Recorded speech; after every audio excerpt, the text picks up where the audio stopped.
お電話ありがとうございます。おじいの朗読者です。本日の朗読も最後までお楽しみくださいませ。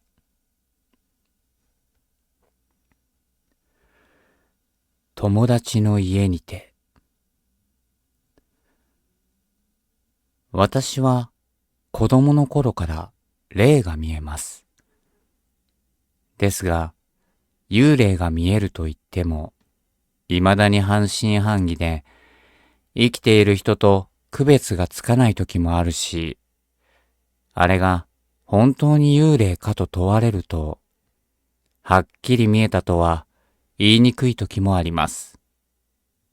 これはそんな私が体験した話で、名称はすべて仮名です。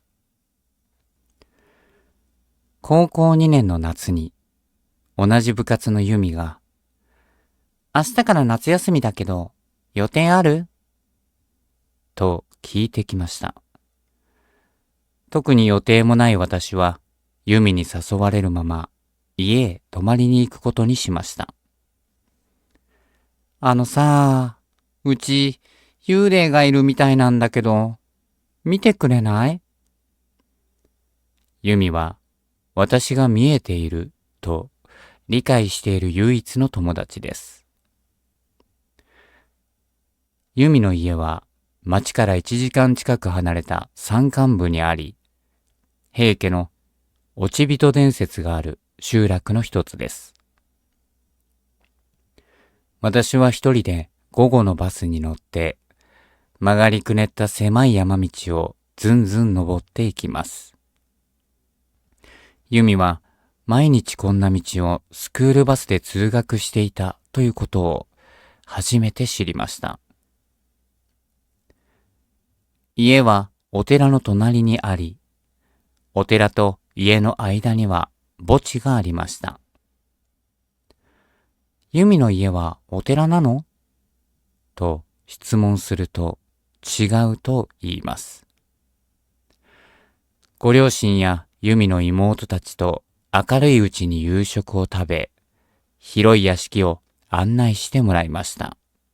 かなり大きく立派な瓦屋根の家で、複数の座敷がある1階には、その外側を囲むように回廊がありました。広いだけ、掃除が大変なの。天井は高く、丸太の柱が梁として使われていました。今となっては希少な作りの家なのかもしれません。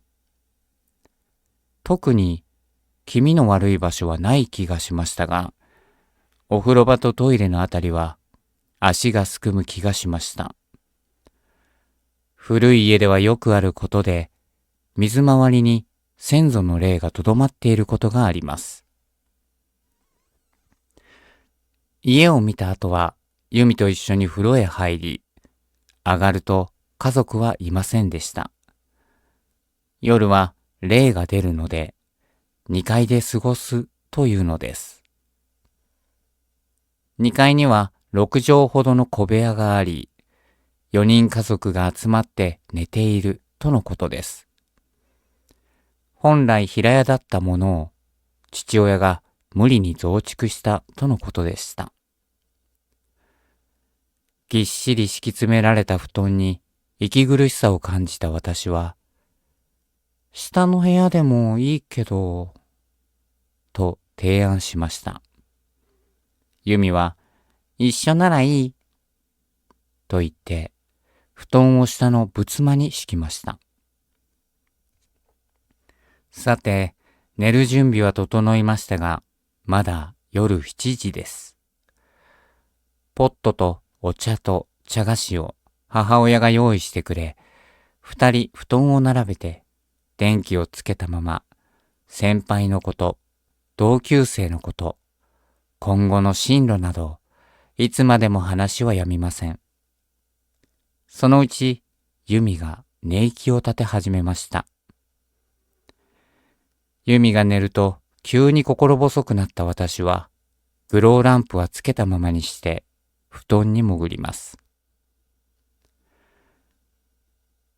山の中だからなのか、夏だというのにやけに涼しい。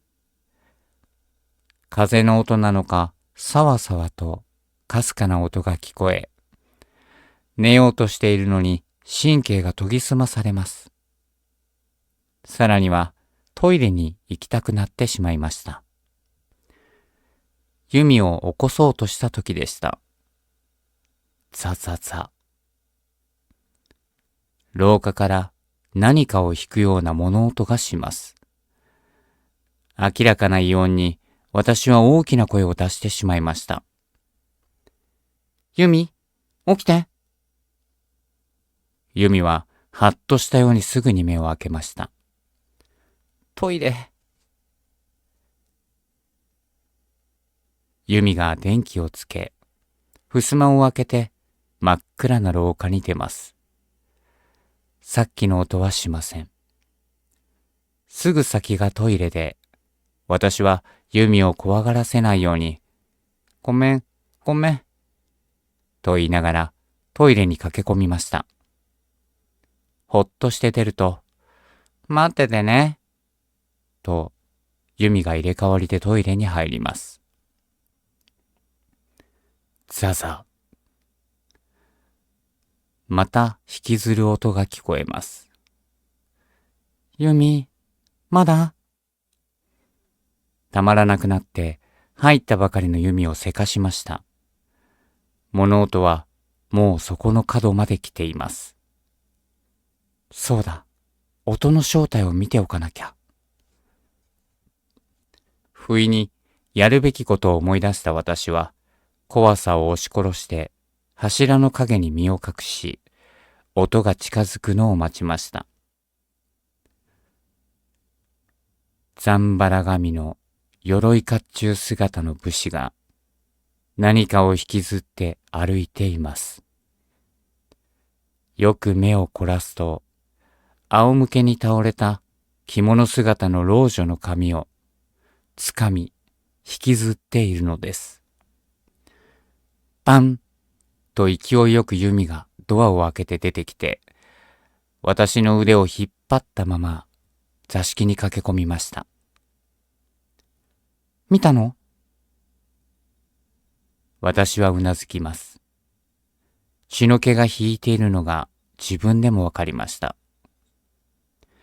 音はずっと鳴り続けていて、私の頭の中にはあの光景がフラッシュバックします。私たちはそのまま寝ることなく、息を潜めながら朝が来るのを待ちました。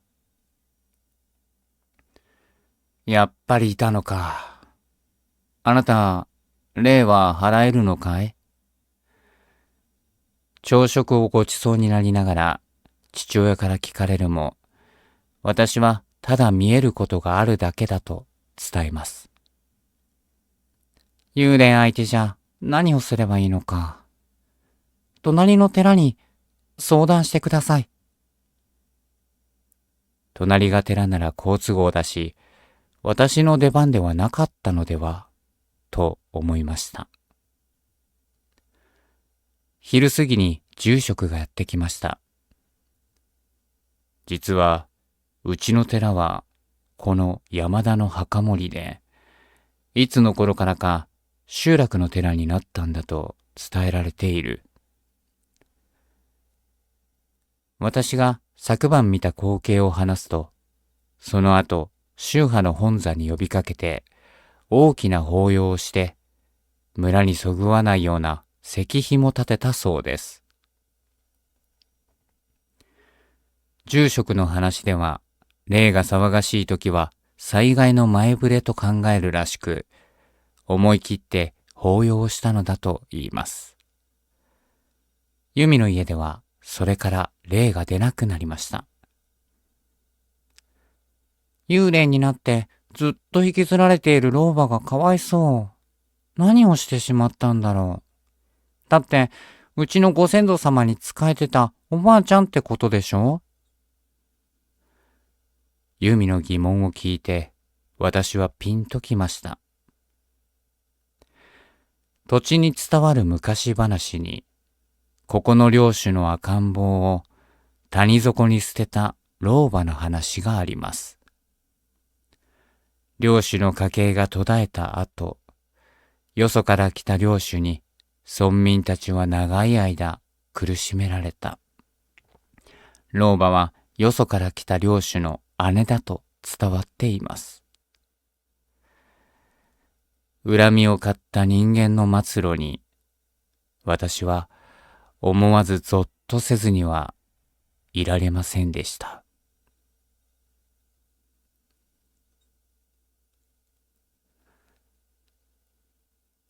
本日も最後までご視聴ありがとうございました。